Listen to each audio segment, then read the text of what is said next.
some of the special things you've mentioned already, that Charlie anchored the SLA shootout. He anchored the whole thing all day long, most of the day. Charlie, as Pete said, Charlie was a fabulous ad-libber. He was just knew everything, had a phenomenal memory for when events took place and everything. And when he would be talking to young people, he would always say, don't take journalism, don't go to journalism school. Take a couple courses to learn how to write. But he said, take history, take civics, take government. You need to know all of these things because you're going to be on the air sometime, and you're not, as you said, you're not going to have anything written. You are going to need to pull it out of your head and do it. And that was some of the special things he did. Now, nobody has mentioned the fact that Charlie was a model railroader. I have in one of my bedrooms is nothing but a model railroad. It's huge. It's Charlie's version of the Tehachapi Loop. And we used to go up all the time. Charlie and I spent a lot of time in Tehachapi, and we would go up and watch the trains, found a place we could crawl out, climb up, and see the trains coming into the loop from both sides. And it's a marvelous experience if you've never done it. And so when this last model rail, we did a few of them. Oh, we did a few of them, and the heartbreak of tearing them out. But the front bedroom in my house is nothing but a model railroad of that. He just was, as I said, he was into things. He liked to build, and he deeply admired anyone who could build things. I remember when he met Jack Hannum. He came home to me at our Mended Hearts group. He came home and he said, I met a man today who makes furniture. And that thrilled Charlie. He said, I love somebody who does things. He was a doer, as you all know. He was a doer. We wanted to get involved. When he got his heart, he was so thankful for getting the heart. He wanted to get involved in something. That's how we became part of Mended Hearts. But first, we did the last Heart Walk up here before Heart Association went away, and the man who owns this funeral home was the president of Heart Association at that time. And Charlie had only been out of the hospital 5 months, and he walked, I think, at the 5K. What did you guys do? Did you do the 10K or the 5? I don't remember what. They came in last. It was a short one. They came in last because they were really, he just couldn't walk as well as he thought he might be able to at that time. But he did fine. And that's how we became involved then in Mended Hearts, because we met a gentleman by the name of Jack Nugent, who was at that time Mended Hearts representative with Heart Association. And Charlie we found out about it, and we wanted so much to give back something. And we felt when we found out what Mended Hearts does, we joined because we felt we could give back that way. By visiting patients and the things we had been through, we could help them through.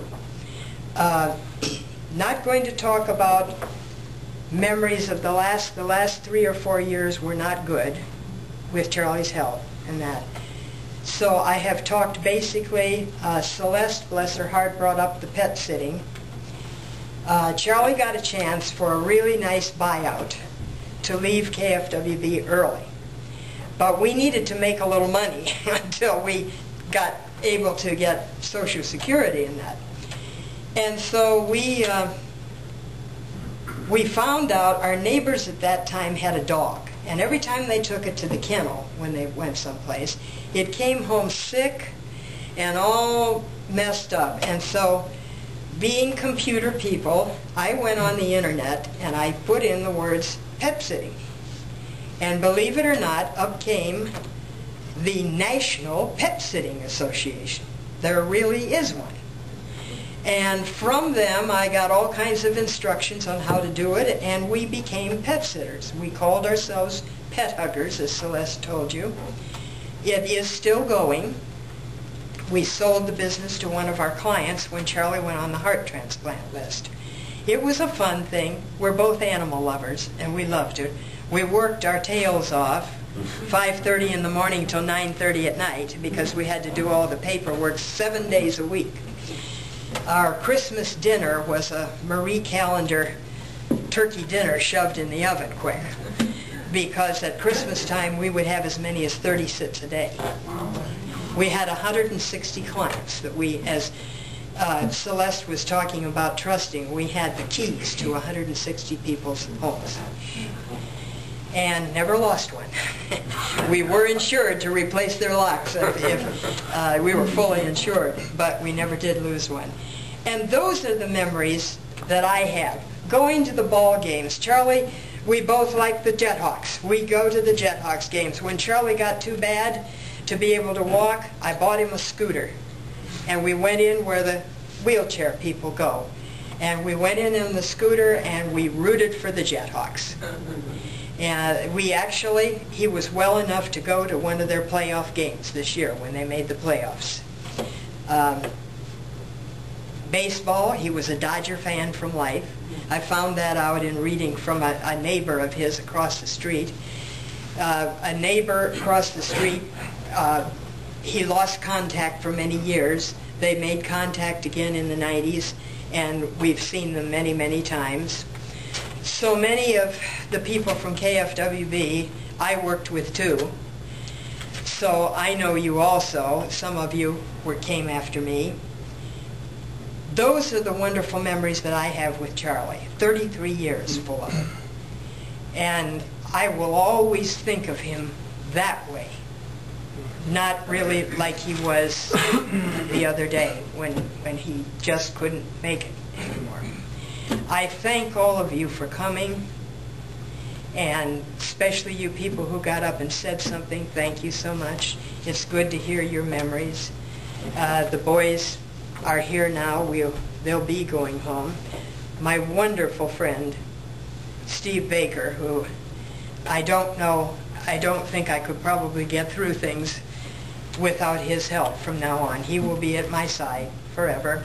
My wonderful friend Helen Jones, who came all the way up here from what, Temecula or? Canyon Lake.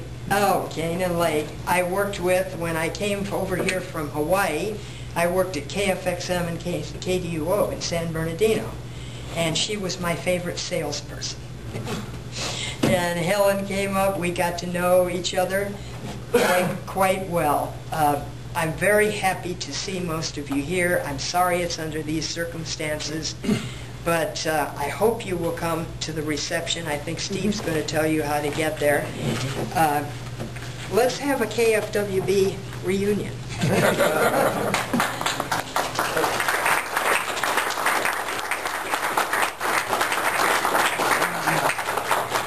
She actually said to me, I hope I'm going to be able to say something. Yeah, okay.